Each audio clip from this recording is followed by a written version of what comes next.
আসসালামু আলাইকুম রহমতুল্লাহি ওবরাকাতুহু। আজকে আমি আপনাদেরকে শোনাবো ইসলামের এক বিখ্যাত ঘটনা হুদায়বিয়ার সন্ধি সম্বন্ধে। হিজরি ৬ষ্ঠ সনে হুজুর সাল্লাল্লাহু আলাইহি সাল্লাম ওমরা করিবার এরাদায় মক্কা শরীফ যাইতেছিলেন। মক্কার কাফেররা এই সংবাদ জানিয়া ইহাকে নিজেদের জন্য অপমানকর মনে করিল, তাই তাহারা ইহাতে বাধা দিল। ফলে হুজুর সাল্লাল্লাহু আলাইহি সাল্লামকে হুদায়বিয়া নামক স্থানে থামিতে হইল। জীবন উৎসর্গকারী সাহাবায়ে কেরাম রাদিয়াল্লাহু আনহুম সঙ্গে ছিলেন, যাহারা হুজুর সাল্লাল্লাহু আলাইহি সাল্লামের জন্য জীবন কুরবান করিয়া দেওয়াকে গৌরব মনে করিতেন।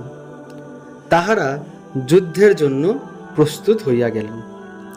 কিন্তু হুজুর সাল্লাল্লাহু আলাইহি সাল্লাম মক্কাবাসীদের খাতিরে যুদ্ধের ইচ্ছা ত্যাগ করিয়া সন্ধির জন্য চেষ্টা শুরু করিলেন। যুদ্ধের জন্য সাহাবায়ে কেরাম রাদিয়াল্লাহু আনহুম এর প্রস্তুতি ও বাহাদুরি সম্পর্কে অবগত হওয়া সত্ত্বেও, তাদের ক্ষমতা আছে জানা সত্ত্বেও, হুজুরে পাক সাল্লাল্লাহু আলাইহি সাল্লাম কাফেরদের এত বেশি খাতির করিলেন যে তাহাদের সকল শর্তই মানিয়া লইলেন। এইরূপ অপমানজনক সন্ধি সাহাবায়ে কেরাম রাদিয়াল্লাহু আনহুমের নিকট অসহনীয় ছিল। তারা এই ব্যাপারটাকে সহ্য করতে পারছিল না। কিন্তু তাহারা তো ছিলেন জীবন উৎসর্গকারী ও একান্ত বাধ্যগত। কাজেই হুজুরে আকরাম সাল্লাল্লাহু আলাইহি সাল্লামের নির্দেশের সম্মুখে তাহাদের কারোর কিছু করার ছিল না। এ কারণে হযরত ওমর রাদিয়াল্লাহু আনহুর মতো বাহাদুর ব্যক্তিকেও দমিয়া যাইতে হইল। সন্ধির মধ্যে যে সকল শর্ত স্থির হইয়াছিল তন্মধ্যে একটি ইহাও ছিল যে কাফেরদের মধ্যে হইতে কেহ ইসলাম গ্রহণ করিয়া মদিনায় হিজরত করিয়া আসিলে মুসলমানগণ তাহাকে মক্কায় ফেরত পাঠাইতে বাধ্য থাকিবে। পক্ষান্তরে খোদা না করুন মুসলমানদের মধ্যে হইতে কেহ ইসলাম ত্যাগ করিয়া মক্কায় চলিয়া গেলে তাহাকে ফেরত দেয়া হইবে না। সন্ধিপত্র এখনো পূর্ণ লেখা হয় নাই। এমত অবস্থায় হযরত আবু জান্দাল রাদিয়াল্লাহু আনহু, যিনি একজন সাহাবী, ইসলাম গ্রহণ করার কারণে তিনি বিভিন্ন রকম নির্যাতন সহ্য করিতেছিলেন। হাত পা শিকলে বাঁধা অবস্থায় কোনো রকমে মুসলিম বাহিনীর নিকট পৌঁছলেন এবং আশা করিয়াছিলেন যে হয়তো তাহাদের আশ্রয়ে যাইয়া এই অবস্থা হইতে মুক্তি পাইবেন। তাহার পিতা সুহাইল, যিনি কাফেরদের পক্ষ হইতে এই সন্ধিপত্রের উকিল ছিলেন এবং পরে মক্কা বিজয়ের দিন মুসলমান হইয়াছিলেন, তিনি পুত্রকে চড় মারিলেন এবং তাহাকে ফেরত লইয়া যাইবার জন্য পীড়াপিড়ি করিলেন।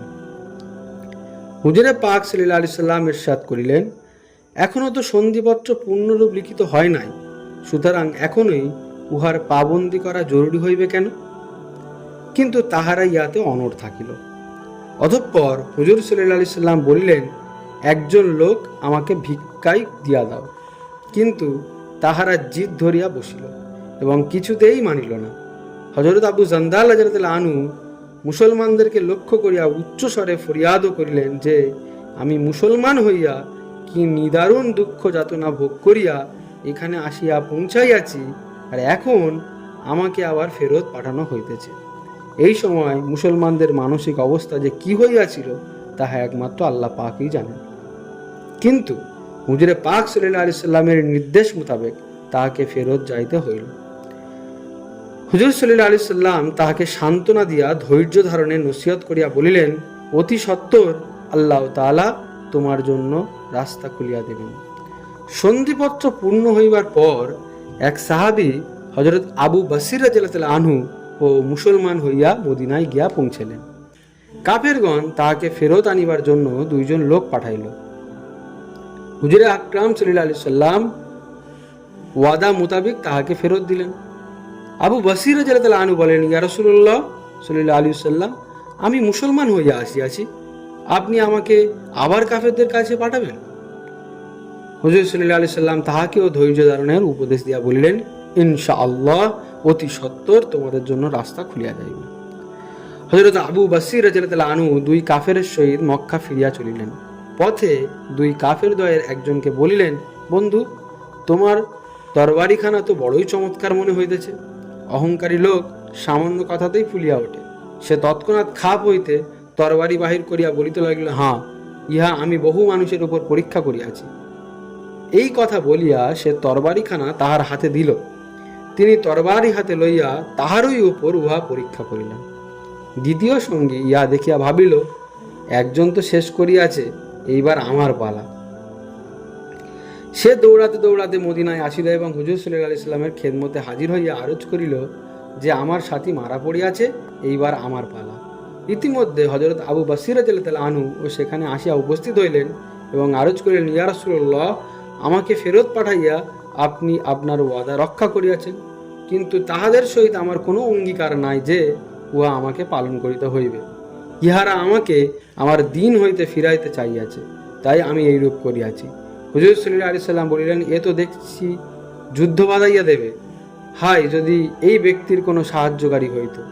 হযরত আবু বসির রাদিয়াল্লাহু আনহু এই কথার দ্বারা বুঝিয়া গেলেন যে এখনও যদি কেউ আমাকে নিতে আসে তবে আমাকে আবারও ফেরত পাঠানো হইবে। তাই তিনি মদিনা হইতে বাহির হইয়া সমুদ্র উপকূলের এক স্থানে আশ্রয় গ্রহণ করিলেন। মক্কাবাসী এই ঘটনা জানিতে পারিল। হযরত আবু জান্দাল রাদিয়াল্লাহু আনহু, যাহার ঘটনা পূর্বে উল্লেখ করা হইয়াছে, তিনিও গোপনে সেখানে পৌঁছাইলেন। এইভাবে যে কেহ মুসলমান হইত সে আসিয়া তাহাদের সহিত মিলিত হইত। কিছুদিনের মধ্যে তাহারা একটি ছোটখাটো দলে পরিণত হইয়া গেলেন।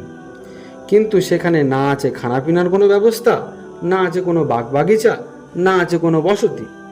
এমত অবস্থায় তাহাদের উপর দিয়া যে কি কঠিন অবস্থা অতিবাহিত হইয়াছে তাহা একমাত্র আল্লাহই জানেন। কিন্তু যে সমস্ত জালেমের অত্যাচারে অতিষ্ঠ হইয়া তাহারা পলাইয়া আসিয়াছিল তাহাদের পথ বন্ধ করিয়া দিলেন। এই পথে তাহাদের যে সকল বাণিজ্যিক কাফেলা যাতায়াত করিত তাহাদের সহিত মোকাবেলা ও লড়াই করিতেন। পরিশেষে মক্কার কাফেরগণ কোনো উপায় না দেখিয়া হুজুর সাল্লাল্লাহু আলাইহি সাল্লামের খেদমতে মহান আল্লাহ ও আত্মীয়তার দোহাই দিয়া অত্যন্ত মিনতি সহকারে লোক পাঠাইয়া এই প্রার্থনা জানাইল যে তিনি যেন এই উচ্ছৃঙ্খল দলকে নিজের নিকট ডাকিয়া নিয়ে যান, যাহাতে উহারাও সন্ধির অন্তর্ভুক্ত হইয়া যায় এবং আমাদের জন্য যাতায়াতের রাস্তা খুলিয়া যায়। বর্ণিত আছে হুজুর সাল্লাল্লাহু আলাইহি সাল্লামের অনুমতি পত্র যখন তাহাদের নিকট পৌঁছিল তখন হযরত আবু বসির রাদিয়াল্লাহু আনহু মৃত্যু রোগে আক্রান্ত ছিলেন। হুজুরের পত্রখানি তাহার হাতে ছিল। এমত অবস্থায় তিনি ইন্তেকাল করিলেন। মানুষ যদি তাহার সত্য দিনের উপর মজবুত হয় তবে যত বড়ই শক্তি হোক তাহাকে দিন হইতে কোনো দিনও সরাইতে পারবে না। মুসলমান যদি সত্যিকারের মুসলমান হয় তবে আল্লাহ পাক তাহাকে অবশ্যই সাহায্য করিবেন এবং তাহার ওয়াদাও পূরণ করিবেন। তাই আমাদের এই সময় বেশি বেশি করে আল্লাহর উপর ভরসা রাখা উচিত, তার পাবন্দি করা উচিত এবং সব কিছু আল্লাহর উপর ছেড়ে দিয়ে দোয়াতে থাকি, আল্লাহর উপর বিশ্বাস রাখি, তিনি একমাত্র সব কিছু ঠিক করার মালিক, আর অবশ্যই ভালো দিন আসবে। আসসালামু আলাইকুম রহমতুল্লাহি ওয়া বারাকাতুহু।